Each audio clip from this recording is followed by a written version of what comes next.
जय श्री राम दोस्तों, आप सभी का मेरे चैनल स्टडी विद गोलू में स्वागत है। जो हमारा टॉपिक चल रहा था हिंदी में वो था शब्दभेद। शब्दभेद में हमने विदेशी भाषा के शब्दों को पढ़ा था, जिसमें हमने अरबी भाषा के और फारसी भाषा के शब्दों को पढ़ा पिछली 2 वीडियो में। आज हम पढ़ेंगे पुर्तगाली भाषा, तुर्की भाषा, फ्रांसीसी, चीनी, जापानी, डच इत्यादि भाषाओं को आज हम पढ़ेंगे। पुर्तगाली भाषा, ठीक है। पुर्तगाली भाषा को हमने जो ट्रिक बनाई है वो है कि एक कमरा है, कमरे में क्या है, अलमारी है, अलमारी और मेज़ है। मेज़ के ऊपर एक गमला रखा हुआ है। उस कमरे में एक पादरी रहता है जो सुबह काजू और बिस्कुट खाता है। ये खाने के बाद वह नहाने जाता है। नहाने जाने के लिए तौलिया, साबुन और बाल्टी की ज़रूरत होती है। नहाने के बाद वह आलू और गोभी की सब्ज़ी खाता है। उसके बाद वह चाबी से अलमारी को खोलता है, पर चाबी खो जाने के कारण वह आलपीन से उस अलमारी को खोलता है, ठीक है, और उससे फीता और पिस्तौल निकालता है। तो यह थी पुर्तगाली भाषा की ट्रिक, जिसमें से एक बचता है इस्पात और कनस्तर। ये आपको दोनों को याद करने हैं।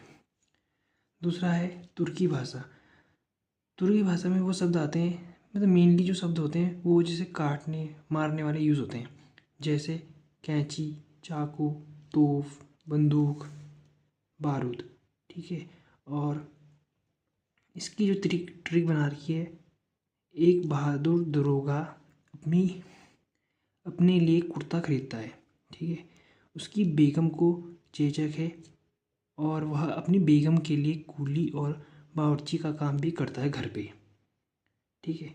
और जो इसके और शब्द बचे हुए हैं वो हैं उर्दू, ताज, लाश और मुग़ल। भारत में पहला जो आक्रमण हुआ था वह तुर्क मुग़ल था, इसलिए इससे याद रखना कि जो मुग़ल है वो भी तुर्की भाषा का है। फ्रांसीसी भाषा के जो शब्द हैं, एक है कर्फ्यू, कूपन, अंग्रेज, कारतूस और रिपोर्ताज। चीनी भाषा के जो शब्द हैं वो है चाय, चीकू, लीची। जापानी भाषा का रिक्शा, डच भाषा का बम, स्पेनिश भाषा का है सिगरेट, और पश्तो भाषा के हैं खराटा, अखरोट, पठान और पटाखा। रूसी भाषा के जो शब्द हैं वो है jar, vodka, Sputnik, Soviet, rouble और बुजुर्ग। तो ये शब्द भेद में जो विदेशी भाषा के जो शब्द हैं वो हमने पूरा पढ़ लिया है। जिसने पिछली 2 वीडियो नहीं देखी वो जाके वीडियो देखिए। उसमें मैंने आपको कहानी के तौर पे बहुत ही इजी तरीके से बताया है, ठीक है। एक बार मैं और बता देता हूँ आपको कहानी पुर्तगाली भाषा की, ठीक है। इसे आप लिख के याद करना जिसमें मैं कहानी बता रहा हूँ।